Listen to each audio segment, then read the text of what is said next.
Hello, and welcome back to the desk. I'm feeling much better now. Got my pen here, Bible ready. I'm excited to continue the story. Got coffee and a little pastry, just something to snack on and whatnot. Anyways, let's get back into this. Oh, almost forgot to get my little page holder. Oh, where is it? Oh, that's okay. I'll just use something else.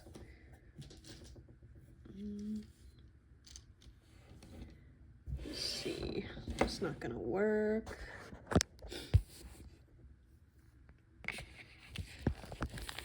I can use my little wax seal holders. Oops. Falling out. Oh well. Okay, here we go. Genesis 42. Joseph's brothers in Egypt.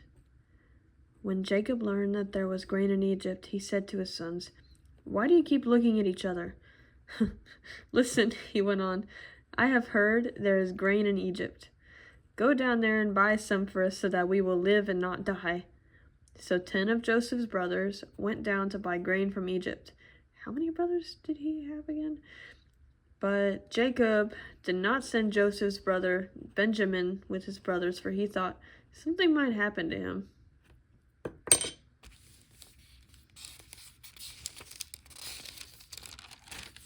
Alright, let's try and get this page thing sorted out, because I would like to read unimpeded. Oh, I'm sorry.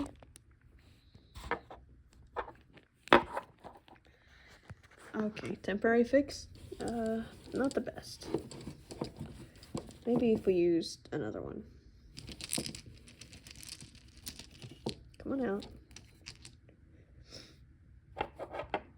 No, you stay. You stay! No! Okay, this is really annoying.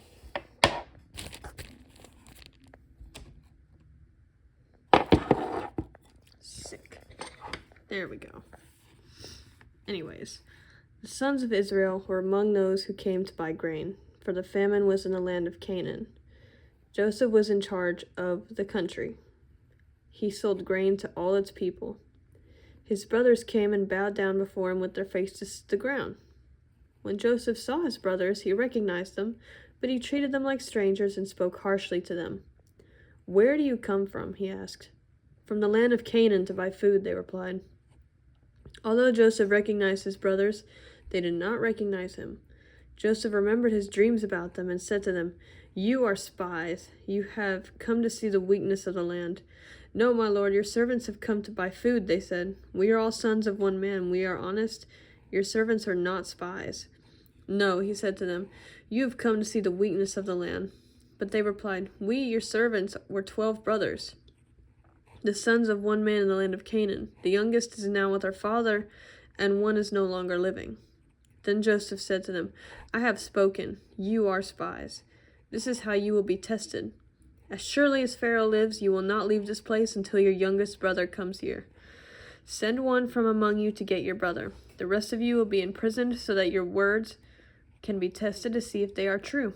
If they are not, then as surely as Pharaoh lives, you are spies." So Joseph imprisoned them together for 3 days. On the 3rd day, Joseph said to them, "I fear God. Do this and you will live. If you are honest, let one of you be confined to the guardhouse, while the rest of you go and take grain to relieve the hunger of your households. Bring your youngest brother to me so that your words can be confirmed. Then you won't die." And they consented to this. Then they said to each other, "Obviously we are being punished for what we did to our brother. We saw his deep distress when he pleaded with us, but we would not listen. That is why this trouble has come to us."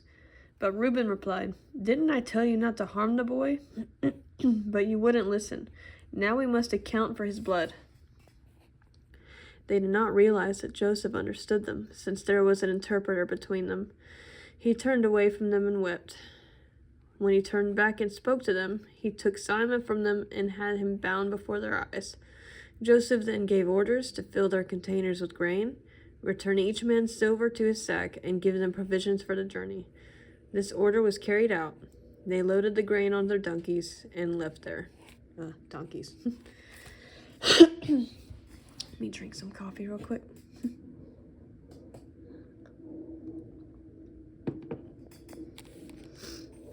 All right, Genesis 42:27. At the place where they lodged for the night, one of them opened his sack to get feed for his donkey. And he saw his silver there at the top of his bag. He said to his brothers, "My silver has been returned. It's here in my bag." Their hearts sank trembling. They turned to one another and said, "What is this that God has done to us?" When they reached their father Jacob in the land of Canaan, they told him all that had happened to them. The man who is the Lord of the country spoke harshly to us and accused us of spying on the country. But we told him, "We are honest and not spies. We were 12 brothers, sons of the same father. One is no longer living, and the youngest is now with our father in the land of Canaan." The man who is the Lord of the country said to us, "This is how I will know if you are honest. Leave one brother with me, take food to relieve the hunger of your households, and go. Bring back your youngest brother to me, and I will know that you are not spies, but honest men. I will then give your brother back to you, and you can trade in the country." As they began emptying their sacks, there in each man's sack was his bag of silver. When they and their father saw their bags of silver, they were afraid. Their father Jacob said to them, It's me that you make childless. Joseph is gone and Simon is gone. Now you want to take Benjamin. Everything happens to me." Then Reuben said to his father, "You can kill my 2 sons if I don't bring him back to you." "Oh my gosh. Put him in my care, and I will return him to you." But Jacob answered, "My son will not go down with you, for his brother is dead, and he alone is left. If anything happens to him on your journey, you will bring my gray hairs down to Sheol in sorrow." Decision to return to Egypt. Now the famine in the land was severe. When they had used up the grain they had brought back from Egypt, their father said to them, "Go back and buy us a little food." But Judah said to him, "The man specifically warned us, 'You will not see me again unless your brother is with you. If you will send our brother with us, we will go down and buy food for you. But if you will not send him, we will not go. For the man said to us, 'You will not see me again unless your brother is with you.'" "Why have you caused me so much trouble?" Israel asked. "Why did you tell the man that you had another brother?" They answered, "The man kept asking about us and our family. 'Is your father still alive? Do you have another brother?' And we answered him accordingly. How could we know that he would say, 'Bring your brother here'?" Then Judah said to his father Israel, "Send the boy with me. We will be on our way so that we may live and not die. Neither we nor you nor our dependents. I will be responsible for him. You can hold me personally accountable. If I do not bring him back to you and set him before you, I will be guilty before you forever. If we had not delayed, we could have come back twice by now." Then their father Israel said to them, "If it must be so, then do this.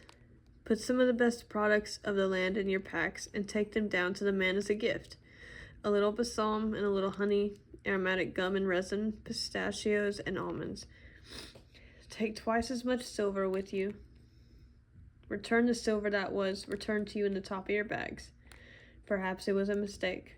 Take your brother also, and go back at once to the man. May God Almighty cause the man to be merciful to you, so that he will release your other brother and Benjamin to you. As for me, if I am deprived of my sons, then I am deprived." All right, the return to Egypt. The men took this gift, double the amount of silver, and Benjamin. They immediately went down to Egypt and stood before Joseph. When Joseph saw Benjamin with them, he said to his steward, "Take the men to my house, slaughter an animal and prepare it, for they will eat with me at noon." The man did as Joseph had said and brought them to Joseph's house. But the men were afraid because they were taken to Joseph's house. They said, "We've been brought here because of the silver that was returned in our bags the first time." They intend to overpower us, seize us, make us slaves, and take our donkeys. So they approached Joseph's steward and spoke to him at the doorway of the house. They said, "My lord, we really did come here the first time only to buy food. When we came to the place where we lodged for the night and opened our bags of grain, each one's silver was at the top of his bag. It was the full amount of our silver, and we have brought it back with us. We have brought additional silver with us to buy food. We don't know who put our silver in the bags." Then the steward said, "May you be well. Don't be afraid. Your God and the God of your father must have put treasure in your bags. I received your silver." Then he brought Simon out to them. The steward brought the men into Joseph's house, gave them water to wash their feet, and got feed for their donkeys. Since the men had heard that they were going to eat a meal there, they prepared their gift for Joseph's arrival at noon. When Joseph came home, they brought him the gift they had carried into the house, and they bowed to the ground before him. He asked if they were well, and he said, "How is your elderly father that you told me about? Is he still alive?" They answered, "Your servant, our father, is well. He is still alive." And they knelt low and paid homage to him. When he looked up and saw his brother Benjamin, his mother's son, he asked, "Is this your youngest brother that you told me about?" Then he said, "May God be gracious to you, my son."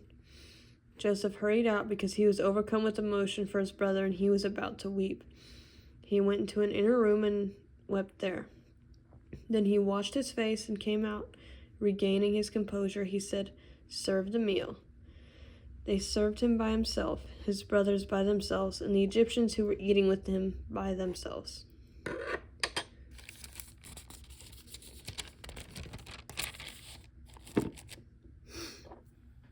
Because Egyptians could not eat with Hebrews, since that is detestable to them. They were seated before him in order by age, from the firstborn to the youngest. The men looked at each other in astonishment. Portions were served to them from Joseph's table, and Benjamin's portion was 5 times larger than any of theirs. They drank and became drunk with Joseph. All right, I think we can stop here.